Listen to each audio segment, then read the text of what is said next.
Hi guys, welcome to my October reading recap. I read 7 books in the month of October, which is huge considering I just got off of like 2 months worth of a slump. So I'm going to read the back of the book blurbs and then go into my internal thoughts, my rating, and if I would recommend it.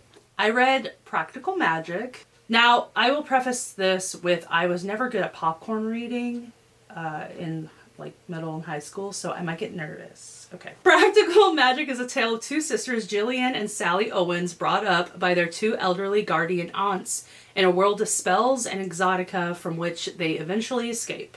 One by running away, the other by marrying, but which never escapes from them. Many years ago, before strange circumstances thrust them together again and again, they are in a world that blends the mundane and the mysterious, the familiar and the fantastic. 3 generations of Owens women's are then united in an experience of unexpected insight and revelation, teaching all of them that the perceptions provided by what is called the magical are rare and wonderful, and, to be sure, practical endowments. See, I told you I was never good at popcorn reading. It's like a fun, spooky, witchy sister.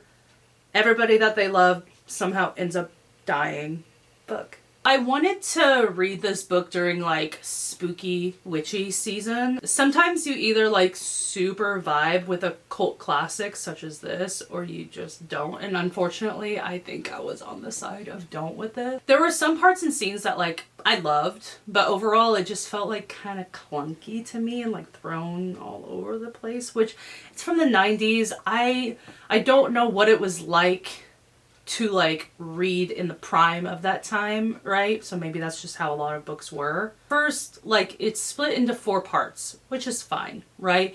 But none of those parts were broken up in any way, like chapter wise. And I listened to it and it seemed like the internal dialogue changed so much and like there was no warning as to who it was going to change to. So I was lost. I had to go back a lot just to figure out who was actually talking or thinking at that time. So that kind of just, I don't know, rubbed me the wrong way. I know that there's some people who like love this and they love the movie, or they love the movie over the book, but I don't think it was for me. I don't know if I'm gonna watch the movie. Like, I know that sometimes, like, in your reading journey, you're gonna have a lot of hits and you're gonna have some misses. And although this was a miss for me, it might not be for you. And I am glad that I read this, finally. Like, I've had this. And, like, it seems like everybody that I know, it's like their favorite movie in a way, right? So I was like, I really wanted to read this. I'm glad I did. Just not for me. Maybe for you. I did give it 3 or 3.5 stars. I don't know. I'm kind of just, The Maze Runner. This was an anticipated reread on my TBR. I have not read this since I was a teenager, I think. Like very, very early. Like Hunger Games Divergent era of my life. So this was all that was occupying my mind at the time. Book synopsis. If you ain't scared, you ain't human. When Thomas wakes up in the lift, the only thing he can remember is his name. He's surrounded by strangers, boys whose memories are also gone. Nice to meet you, Shank. Welcome to the Glade.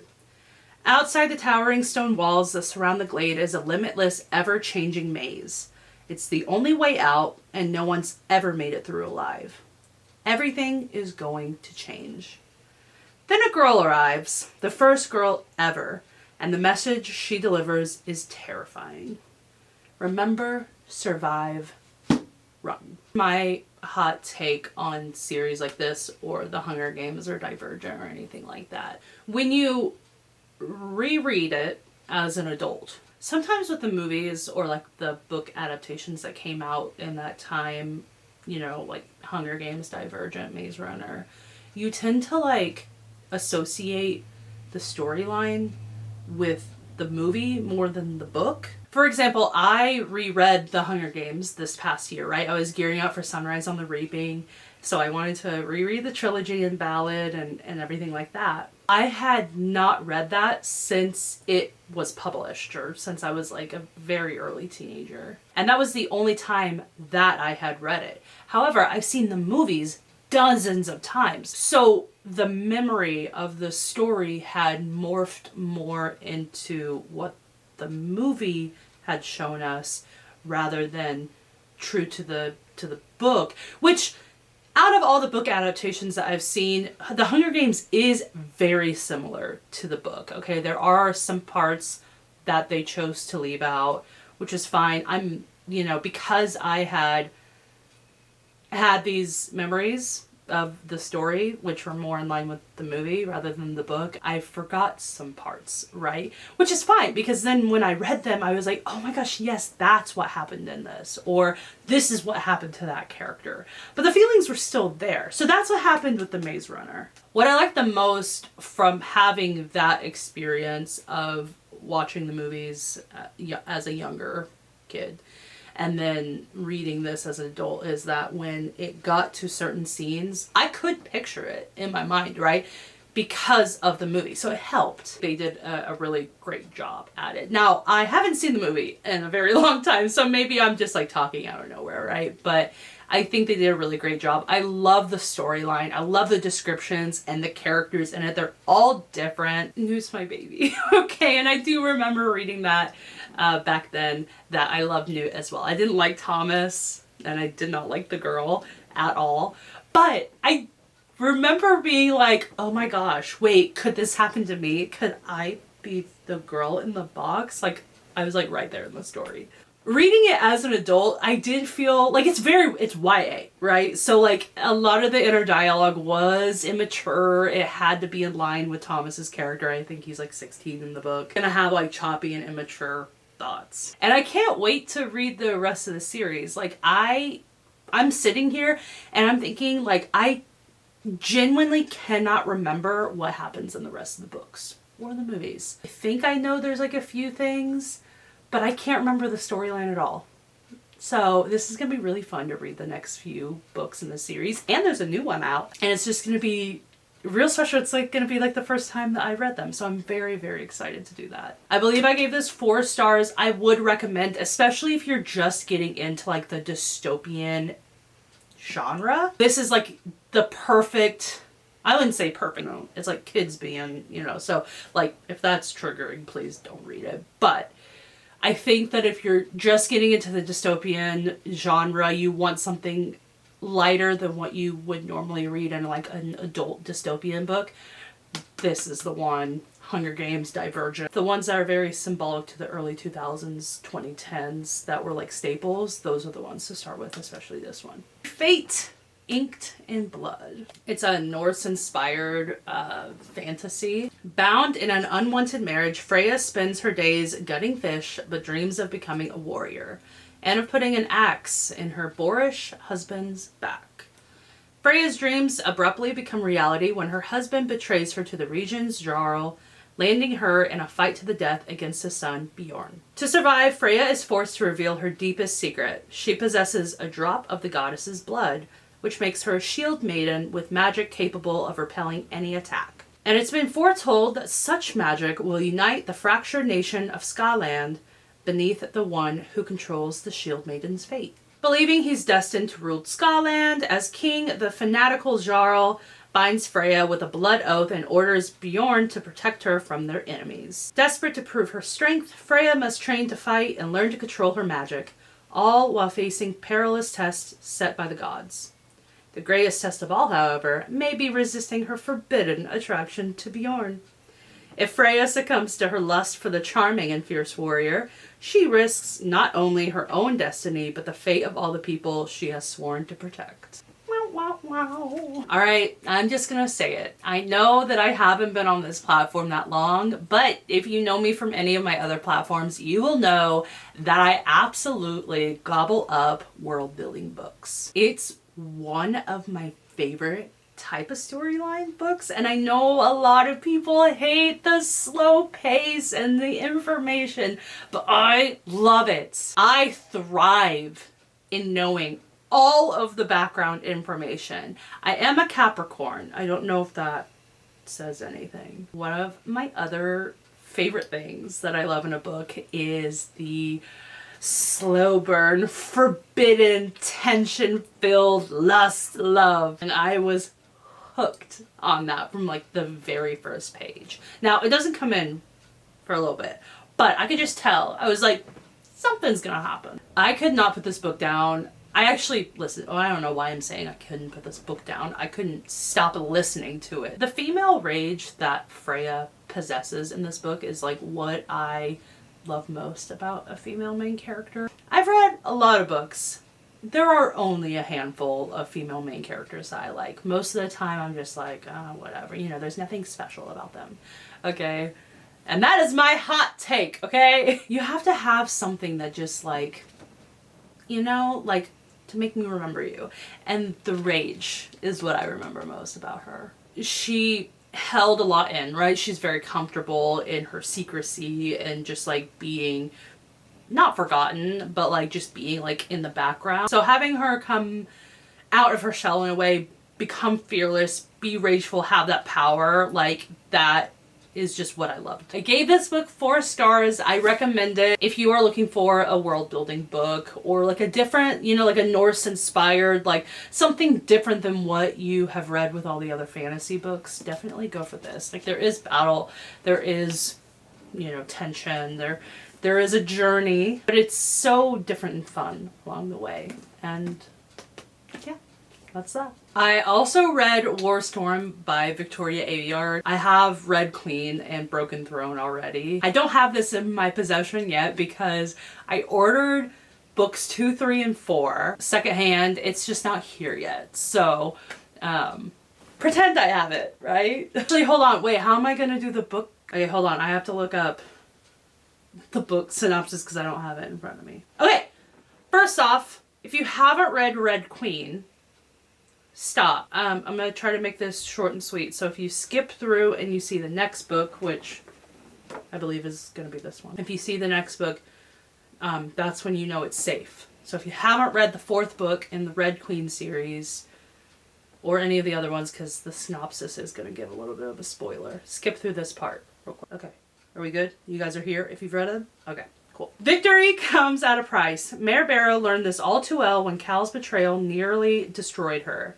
Now determined to protect her heart and secure freedom for Reds and New Bloods like her, Mare resolves to overthrow the kingdom of Norda once and for all, starting with a crown on Maven's head. But no battle is won alone, and before the Reds may rise as one, Mare must side with the boy who broke her heart in order to defeat the boy who almost broke her. Cal's powerful silver allies alongside Mare and the Scarlet Guard prove a formidable force, but Maven is driven by an obsession so deep he will stop at nothing to have Mare as his own again, even if it means demolishing everything and everyone in his path. War is coming and all Mare has fought for hangs in the balance. Will victory be enough to topple the Silver Kingdoms, or will the little Lightning Girl be forever silenced? In the epic conclusion to Victoria Aveyard's stunning series, Mare must embrace her fate and summon all of her power, for all will be tested, but not all will survive. And what a book it was! It was tough. That's how I'm going to label this book. It was a very tough book to get through. I know that a lot of the reviews have gone back and forth, like you either like really love this book or you really don't like this book. I loved Red Queen. I loved Glass Sword, but King's Cage was like top tier for me in this series. So it's hard when I had just come off of that, right? And I'm going into Warstorm thinking it's the ending, right? It's gotta be phenomenal. And then it just doesn't hit. And that's not to say that the series is bad, because sometimes you're going to have those books in a series that just don't hit like the others. I mean, I have a book in the ACOTAR series that is not my favorite of them all, right? But it's everybody else's favorite, okay? Just didn't hit me the way. Same thing with Throne of Glass. It's a phenomenal series. I'll recommend it to everybody. But there's a couple in there that I'm like, well, it needed to happen for the storyline, but it wasn't my favorite, right? And this is what that book was. Like I said, it's not to say that the series is bad. This one just didn't hit as good as the other books. I've said this in one of my past recaps that I am reading this after another series I don't want to give any energy to that. I will say though, after reading both of them, I like the dynamic in the Red Queen series a lot better, and I like the characters a lot better. I thrive on internal dialogue between different POVs. One POV, fine. Two POVs, I'm living. Three or more, I'm like, give me every single person's thought process in every single book I've ever read. Yes, I gave this book 3.5 stars. Okay.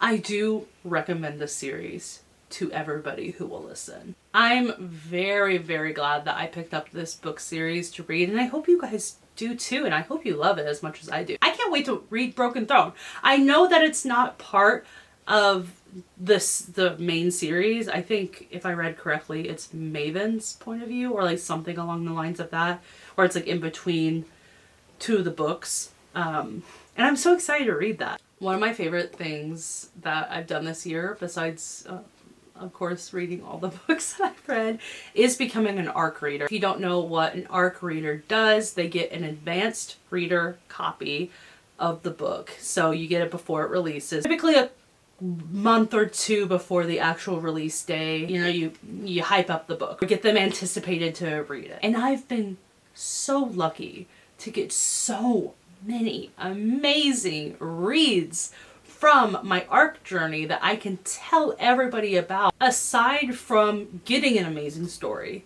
right, first off, and knowing about it before everybody else. Another thing that I really, really, really 100% enjoy is just connecting with the authors on the books. It's just so fun to message them after you're reacting to a certain scene and be like, how could you do this? Or, oh my gosh, you know, this is amazing.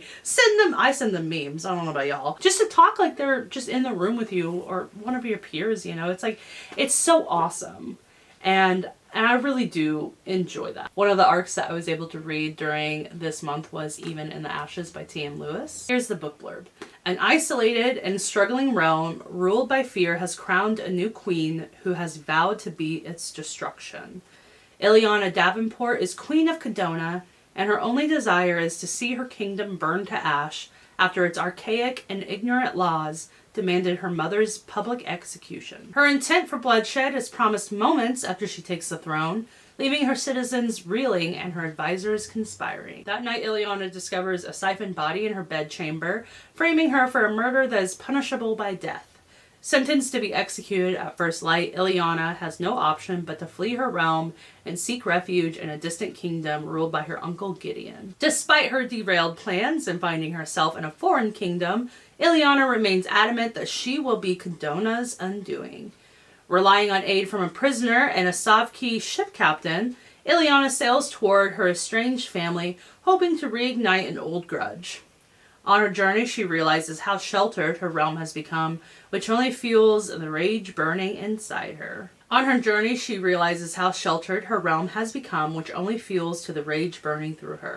She vows to return home and cleanse their corroded souls by fire. Even in the ashes, even in my broken heart. There aren't a lot of books out there that I know of in the fantasy realm genre that have two female main characters as like a sapphic romance. And the main characters, they could not be more different, right? So you have one who's this queen, right? She's female rage. She wants to burn down the whole entire kingdom. And then you have this other character that's just very weak and secluded and just a complete opposite, right? But their dynamic together is just... And what I'm talking about is not the like, I'll do anything to protect you, or gosh, you just make me believe in love, and oh my gosh, no. It's the I literally will slaughter an entire kingdom for looking at you the wrong way. And I'm going to say it right here. You don't even know which one gives off that energy. Now, there were some intentions from characters that were mentioned at the beginning of the story, so I kind of knew how it was going to unfold by the end. But still having the events unfold the way that they did, like, left my jaw hanging open. And then event after event after event happens, and you're so anxious to get to book 2, and it won't be out for frickin' forever, because this isn't even out yet. I got this so far in advance that you guys cannot even read it until December. Keep an eye out on all my other channels, okay? My TikTok, the Instagram, because I'll be talking about it. I recommend it. I gave it 4 stars. And I apologize for any background noise. My neighbor decided that they wanted to mow their lawn right now. They're not even at the lawnmower. It's just sitting there on the sidewalk. Where are you? I was able to read another advanced reader copy. It's called Fifth Fjord. I also don't have this book. Let me get Goodreads so that I can at least, you know, read you the synopsis. The dragons are waiting.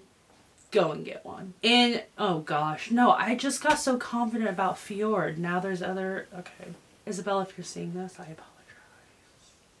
Okay, sorry. In Norchar, let's hope I did that right. In Norchar, dragon mages are the elite. They're the ones who bond with dragons and hone powers untouchable to any normal man. But to become a mage, one must sacrifice everything. Enter the school where only the strongest survive. At the deadly academy for dragon mages known as the Fifth Fjord, 18-year-old Fiora Valar is sent to spy, lie, and or die. I feel like I'm in a Dr. Seuss book. Spy, lie, and or die. With her brother's life hanging in a balance, Fiora enters the place where her enemies are forged, even though she knows the dragons will kill her, just as they killed her parents. And that won't be the only danger. If they find out that she's a spy, she will be executed. One wrong move could spark war, cost her brother's life, and doom her soul. And still, the hardest battle may not be for her life, not her mind, but for her own heart. Like I said, I read this book as an advanced reader copy and I loved it. This is a dark academia setting with dragons and it's got a forbidden, slow burn tension love story. I mean, the female main character is very weak, in my opinion. And I mean, you gotta love a male main character that's even weaker for her. That's all I'm saying. This really did keep me on the edge of my seat, and I'm at this point in my work life where I'm on these very strict deadlines, the season that I'm in. And I'm working 12, 14-hour days, and I can only dedicate like 30 to 45 minutes of self-love to myself. And all I wanted to do during the time that I read this was just be in this world. So that's what I would do. I would work and then I would sit down for the 30, 45 minutes I have a night and just read and then go to sleep. And like, I want to like burn down the whole world to get to book 2. And I want you guys to be on that journey with me. So read this. It's out now. It's on Kindle Unlimited, Amazon, paperback, everything, you know. Go get it and read it with me. Be on this journey and let's go get a freaking dragon. Let's do this. Okay? Go get a dragon. I'm going to try my hardest to not cry when I give this review. I was able to beta read a book. It's called A Fortnight to Forever, written by Alicia E. Anderson. If you're not familiar with the book world and like all of these different positions you can be in, an ARC reader will read the book before it gets published, give reviews out in the world, hype up the book, then before ARC reading comes beta reading. Beta readers will go in and read the book first and foremost, give feedback, spelling, grammar, plot holes. You are interacting with the story and giving feedback in a way that like maybe the author didn't see when they were writing. First and foremost, amazing opportunity to be in that type of setting, because not only are you reading it before everybody else can when it gets published, but you are like in there. You are helping write the story in a way. What I love about this author is that with their other books that I've read, it's been so beautifully described, where I feel like I'm in the story with these characters right alongside them. And only a few books that I've read have made me feel completely immersed in that way. I am the type of person that somehow sees a movie in their head when they're reading. And so I got so lost in this book in a good way. I full on believed that I was in this story. You know, okay, so like here's the thing. This author is an indie author, so they're doing everything on their own. They are marketing, they're publishing, you know, they're just doing everything by themselves. Or they're trying to get whatever story that they can self-publish be a traditionally published story. They want it to be out in the world. They want to be a best-selling author. I got done with this book. First off, so proud of the author doing this story. I remember one of the first messages that I said was, I think that this is the book. Oh my gosh, I'm such a baby. Okay. I feel like I'm good friends with the author, so that's why I think I'm reacting this way.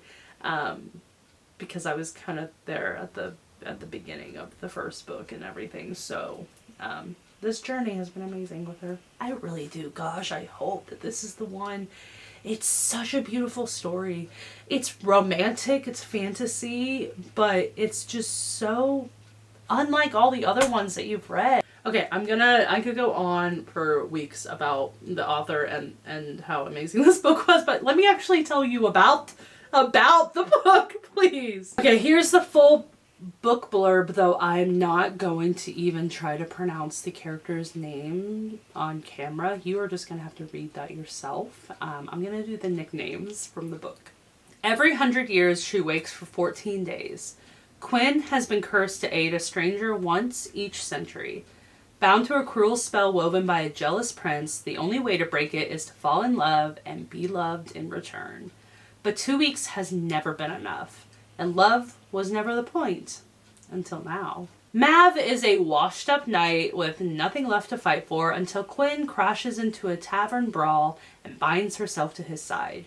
Sarcastic, broken, and entirely unqualified for heroism, Mav agrees to help break her curse, most likely because he doesn't believe in love, especially not the kind that has a time limit. Together with a meddling hedge witch, a starborn cat, and a fugitive cartographer, Quinn and Mav cross treacherous landscapes, misfire magical potions, and inch closer to something real. But as time slips away, Quinn must decide whether to risk heartbreak for the first time in centuries, and Mav must prove that love isn't about time at all.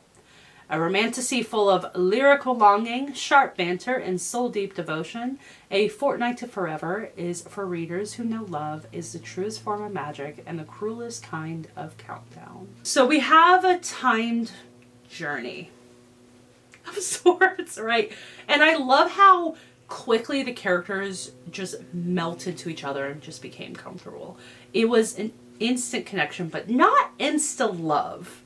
You have a magic system that's very easy to understand and characters who come in where you love them all equally. Like, no one is above another. Hold on. If we're being honest, everyone loves the cat, including me. A little bit more than some of the other characters. But they're all just so fun. Their own personalities, and they're brought together so beautifully. One of the most funnier parts of my journey with this book is, while I've read a lot of books, there are only a handful of characters that I've absolutely despised. So I'm really glad that, like, while you have this, like, group of characters that you absolutely are, like, head over heels for, you do have this other force that you're like, thanks for bringing me back to reality. I really, really enjoyed the 2-week timing. There was so much tension with the time, and it goes into the next day, right? You're there and you're so anxious because you're like, how do I say it? You're so anxious because you want it to be a happy ending. I remember just being so, like, immersed in the story that I would get mad. Don't know how to describe it. This is all that I could say. When the book gets released in December, you have to get this book. You have to. This book was absolutely amazing. 6 stars. Favorite book of the month. One of my favorites of the year and of all time, honestly. And I'm not just saying that. It is true. Well, that was it, y'all. I hope you had a great time with this recap. I had so much fun doing it. and kind of just reliving all these stories over again when I was giving you my thoughts. If you haven't read these books, I hope that I've convinced you to at least pick them up and read them a little bit. And if you have read any of these books, tell me which ones you like agree with or disagree with, because I'm here for every single thought, okay? I cannot wait to see you guys next month and tell you about all of the November reads, and I hope that your November is amazing. Love to know what you're currently reading, because I don't need any more books on my TBR, but it's gonna happen, so I need it. I will see you guys next time.